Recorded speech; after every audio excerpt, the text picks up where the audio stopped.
अमरीकी खुफिया इदारे ने पाकिस्तान में फेक न्यूज़ क्यों फैलाई थी? पीका तरमीमी एक्ट का असल मकसद क्या है? क्या कानून आइन से मुतसादिम है? फेक न्यूज़ कितना बड़ा मसला है? हामिद मीर का कॉलम। सीनियर सहाफ़ी हामिद मीर अपने कॉलम बाउनवान फेक न्यूज़ में लिखते हैं कि फ़ेक न्यूज़ एक बैन अवी मसला है।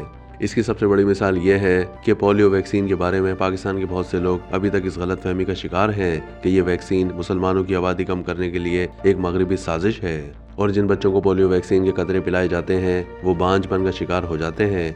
इस गलत फहमी की वजह से पाकिस्तान और अफगानिस्तान में अभी तक पोलियो जैसी खतरनाक बीमारी का खात्मा नहीं हो सका, और आज भी कुछ इलाकों में पोलियो वर्कर्स पर हमले किए जाते हैं।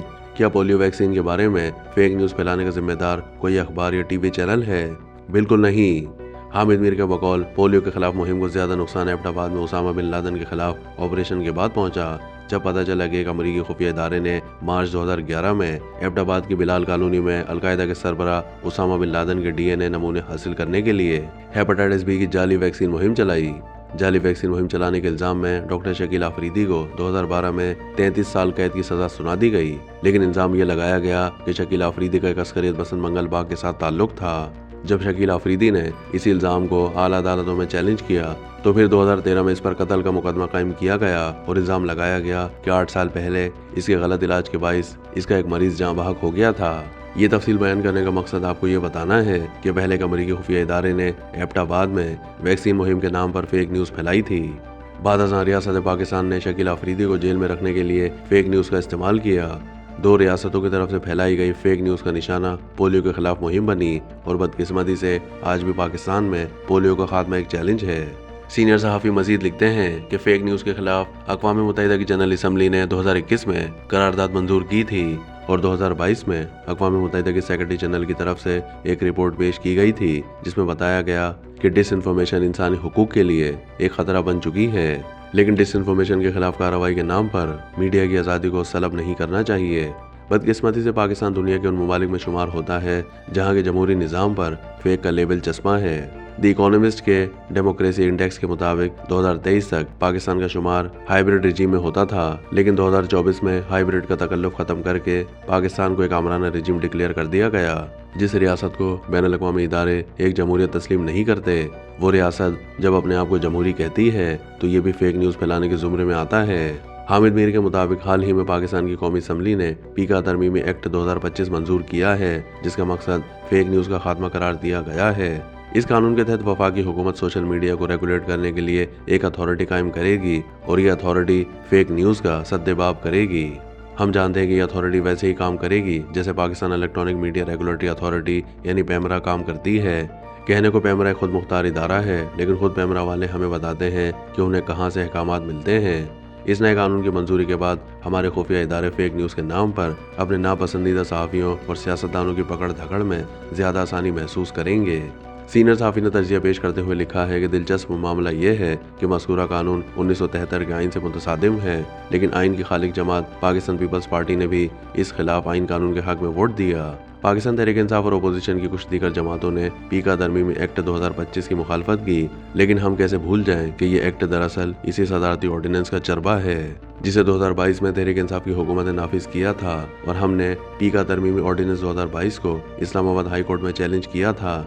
फर्क ये कि 2022 में हमने पीका तरमीमी ऑर्डिनेंस को अदालत में चैलेंज किया तो रिलीफ भी मिल गया था, लेकिन 2025 में अदालत से रिलीफ मिलने की उम्मीद बहुत कम है, क्योंकि पिछले 3 साल में हमारी उम्मीद मुसलसल ज़वाल का शिकार रही। हामिद मीर ये सवाल उठाते हुए अपने तज्ज़िये में मजीद कहते हैं कि जब फेक न्यूज़ वाकई खतरा है तो फिर इस खतरे का मुकाबला कैसे किया जाए। सबसे पहले तो रियासती इदारे खुद फेक न्यूज़ फैलाना बंद कर दें। 2016 में मुस्लिम लीग नून की हुकूमत ने पीका एक्ट के तहत फेक न्यूज़ के खिलाफ जंग का ऐलान किया था, लेकिन चंद महीनों के अंदर अंदर कुछ खुफिया इदारों ने FIA के जरिए पीका एक्ट को अपनी मर्जी के मुताबिक इस्तेमाल करना शुरू कर दिया। फिर तहरीक इंसाफ की हुकूमत ने भी यही कुछ किया, और अब मुस्लिम लीग नून की हुकूमत भी यही कुछ कर रही है। अभी कल ही मुझे इमरान खान की काबीना के 2 अरकान ने बताया कि 2022 में उस वक्त के वजीर कानून फरोग नसीम पीका एक्ट में तरमीम का बिल लेकर काबीना में आए तो कई वजीरों ने इसकी मुखालफत की। उस वक्त तो इस बिल की मंजूरी का फैसला मुलतवी हो गया, लेकिन चंद दिन के बाद इस बिल को सदारती ऑर्डिनेंस के जरिए नाफिज कर दिया गया, क्योंकि इसके पीछे जनरल बाजवा और फैज हमीद थे। अब जनरल फैज हमीद गिरफ्तार हो चुके हैं, लेकिन जनरल फैज की सोच को मुस्लिम लीग नून की हुकूमत एक नए वलवले के साथ परवान चढ़ा रही है। حامد میر دعویٰ کرتے ہیں کہ نئے قانون کا مقصد سوشل میڈیا پر کچھ حکومتی شخصیات اور ایک ریاستی ادارے پر تنقید کو روکنا ہے۔ آئین کی دفعہ 25 کے تحت تمام پاکستانی شہری برابر ہیں، لیکن ہماری پارلیمنٹ کی قانون سازی کا مقصد صرف حکمران اشرافیہ کا تحفظ کیوں ہے؟ کچھ ریاستی اداروں کے پروردہ نام نہاد سیاستدان یا سائبر کمانڈوز میرے خلاف فیک نیوز پھیلائیں تو انہی قوانین کے تحت مجھے تحفظ کیوں نہیں ملتا؟ میں نے اپنی مثال اس لیے دی ہے کہ عمران خان کے دور حکومت اور شہباز شریف کے موجودہ دور حکومت میں جب بھی میں نے فیک نیوز کے خلاف کارروائی کے لیے FIA سے رابطہ کیا تو کچھ بھی نہیں ہوا۔ سب جانتے ہیں کہ پاکستان کی پارلیمنٹ اور عدلیہ آزاد نہیں ہے، لہٰذا میڈیا کیسے آزاد ہو سکتا ہے؟ میڈیا کو کنٹرول کرنے کے لیے پہلے ہی قوانین موجود ہیں، اب مزید قوانین بنائے جا رہے ہیں جو آئین سے بھی متصادم ہیں اور عالمی قوانین سے بھی متصادم ہیں، اور اس کا خمیازہ پوری ریاست کو بھگتنا پڑے گا۔ حامد میر کالم کے آخر میں تجزیہ پیش کرتے ہوئے لکھتے ہیں کہ اب پاکستان میں 8 فروری کے الیکشن پر سوال اٹھانا فیک نیوز کہلائے گا۔ صدر، وزیر اعظم، وزیر اعلیٰ اور کچھ اداروں سے وابستہ اہم شخصیات پر تنقید فیک نیوز کہلائے گی، اور فیک نیوز کے خلاف کارروائی کے نام پر حکومت کے ناقدین کو جیلوں میں ڈالا جائے گا۔ ڈنڈے اور بندوق کے ذریعے احترام حاصل کرنے کی کوشش کی جائے گی۔ فیک نیوز کے نام پر بنایا جانے والا قانون اس ریاست کی بدقسمتی نہیں تو اور کیا ہے، جہاں یہ قانون نافذ ہونے سے پہلے ہی ناکام ہو چکا۔